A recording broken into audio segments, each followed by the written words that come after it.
Alright, so I was going to play Black Ops 2 today because I really didn't want to do this specific video until next week, but Black Ops 2 decided to be the special little baby it is and decided not to connect to the internet. Know that every other game I would play would connect to multiplayer just fine. So Black Ops 2 gets to wait another, I don't know, whenever I feel like doing it again, because now I know it doesn't want to be nice. So anyway, into this video. So this is a video I was gonna do next week because I didn't want to do it exactly after another Is It Worth It, but since Black Ops 2 isn't working and this is like the only thing I could do that like I have time to get out today, which seems weird, but it's the first one that came to mind and my ideas are getting a little dry. But today we are reviewing 8-year-old game going on 9, which is Fallout New Vegas, which is arguably one of the best Fallouts in the entire series. So this was back in the day when Bethesda didn't mess it up. So this was the Obsidian Fallout, which, you know, that's why everyone's hyped about Obsidian's Outer Worlds, because it's the creator of New Vegas and everyone loves New Vegas. So start the things off, I want to talk about the story. So the story in Fallout New Vegas is, it's pretty good. Like, so there's the main story and there's 3 ways you could end it, and you could change it however many ways. There's different ways you could play it, but there's 3 endings. So the story there, it's good. You meet a bunch of characters, you do it how you want, but the real gem to it is that the side quest, the side quests have the best story without a doubt. Like, out of every Fallout game, the side quest easily takes the cake on having the best stories. Like, it makes any other Fallout look trash. So like Fallout 4, which I enjoyed personally, the story in that wasn't that good. It was basically like Fallout 3, but like different. You go find your dad, or yeah, so in Fallout 3 you have to go find your dad, in Fallout 4 you have to go find your son. It's basically the same thing but different setting and like other stuff. So the story in Fallout 4 wasn't that great, and in New Vegas it makes Fallout 4 look like a joke. So the story in Fallout New Vegas is phenomenal and the quests are good, and there's so many quests you can do. Like, literally anyone has a quest, versus like Fallout 4 where, I don't know, like 20 people have quests you can do. Literally, you go up to a merchant in Fallout New Vegas, he has a quest for you to do. That's what I like. And what they do differently versus other games is that they make each person seem unique, like they have their own personality and their own like beliefs and all of that. Versus in Fallout 4, like all the settlements, they're all the same people, just different character models. Like, the dialogue is all the same, and it's different in New Vegas. It's just, it's better. And the thing is that New Vegas only had a year and a half to get all of it done and out, and they still did better than Fallout 4, which had plenty of years to do it. So Fallout New Vegas, the story and side quests are way better, and with that comes the ways you can play it. You can play it hundreds of ways. It's a role-playing game, so you could just do whatever you want. You could be a genius and go around as the smartest person in the wasteland.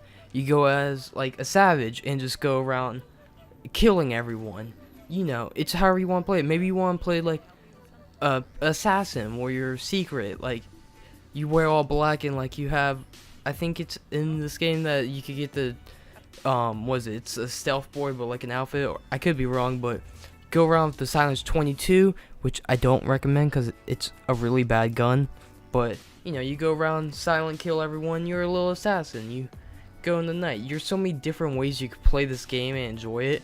That's what makes it great. There's the replayability on this is better versus Fallout 4, where you could do different runs but it's all the same in the end, versus this where you can mix it up however you want and do whatever you want. So it's just great in general. That's the best way I could put it. So characters also involved with the story, and the characters in this game are great. There's so many characters you'll remember, like the Doc, Caesar, Mr. House. Like, there's all these characters that are all unique to each other. You know, there's a guy I think named Cook who was like a really like messed up guy. all the way to the CEO of New Vegas, Mr. House. Like, it goes from one end of the spectrum to the other. So the characters are great, and their actors are great too who play them, and like the story with them is also great. So I can't get over how great character development and characters and the story is in this game. Like, it is arguably Fallout's best, like comparable to 1 and 2. So yeah, it's not, I'm not gonna say it's like, you know, like The Last of Us and The Walking Dead, which are real tearjerkers, but it's a good one. It'll get emotional, it'll get real. It acts as in like it's a real living like environment. Like, there's, you know, you'll see creatures that are like more human than some humans. Like, it goes on everything. All right, there's abuse and all that. Like, the story is phenomenal. I can't get over that. Obsidian like plays New Vegas off as if it's an actual like real place, versus Fallout 4, which is just do this, do that. Like, I can't explain how good it is. You just have to like play it. So another thing is that just walking around and exploring is fun, which seems odd because usually that's like the most boring part. And I usually fast travel now because I've explored all of it. But first playing it, like, this makes me feel good because it was like late summer nights at like 7 p.m. just playing this game and walking. Like, the lighting, it's not even that great of lighting, but somehow it just sets the tone, and I love it. And, you know, I don't know how they made such a game that, like, the map is pretty empty, I'm not gonna lie. There's a lot of empty places, and somehow still fun exploring it, just walking along the cracked road. I don't understand. Listening to like New Vegas radio, it's just great walking around, which I haven't had that in a while. So, you know, that's there. The graphics of the game are pretty good. So the graphics are obviously 8 years old, and it obviously shows, but if you look at it, it looks pretty good. So, like, I'm not gonna say like it's some phenomenal stuff because it was 2010 and it still looked pretty bad for 2010, I'm not gonna lie, but they still look alright. And like texture and all that, I mean, are good. Like, the faces and the characters, they look like, it looks like someone made them with Play-Doh. Some of them look alright, and you question how they're like, they look that good versus other which look like a Barbie doll. But otherwise, the graphics of like textures of like guns and like the environment, they look alright. No, that they're still not great by any means, but they look alright. So I enjoy that, but some things I don't enjoy, besides all of the great things I just mentioned, is that there's a lot of glitches. And so this is like an expansion on Fallout 3, but it's a completely different one. It's almost like the new Far Cry game, how it's basically the same thing but just redone. So it's an expansion of Fallout 3, and it has a lot of the same really bad stuff that Fallout 3 had. Like, one of them is glitches.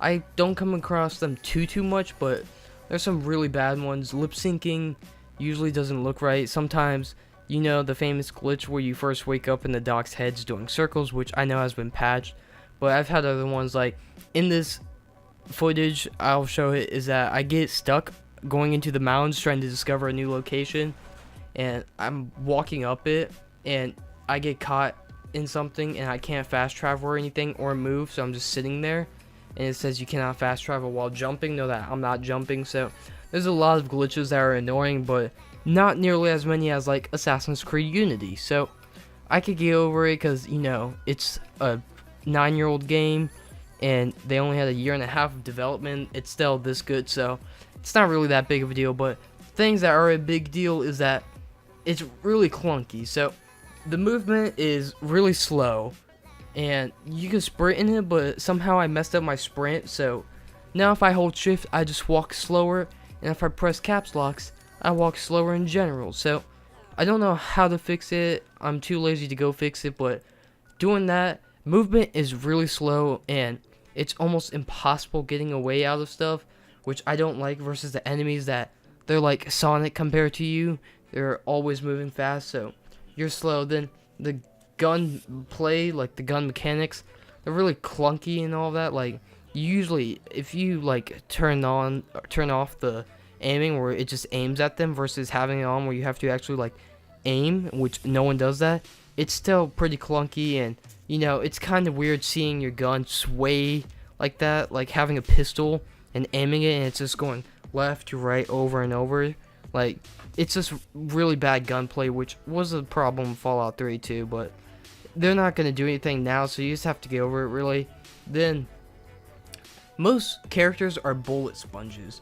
This is just like Destiny. That's good. That's like the on top of my head of bullet sponges.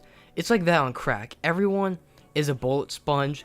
Low level guys are maybe easy to kill, but most of the times you're gonna be putting probably 3 clips into someone before they die. Like, I'm fighting robots here, and I unload an entire like magazine into them, and it does barely anything. Now that they're robots, so it's a little more exceptional. But there's like people that if you just shoot them, they'll be bullet sponges, and they don't flinch at all. They just like take it, which I don't understand, but they just take it and they keep moving. Like, you can shoot them in the head, they don't flinch at all, but they'll still swing at you full force. So mechanics, gameplay wise, are really bad. Slow moving bullet sponges with the really crappy gun mechanics. But if you could get past that and understand it for it's a story role-playing game, then you're gonna absolutely love this game. And the best thing about this is that, you know, you could get it on Steam for like $13. Like, it's 9 years old, so it's really cheap. So you could get it without breaking the bank. And the best part is that if you have it on PC, mods can literally fix everything. You could get the graphics to look like they're from 2017. Mods can fix absolutely everything.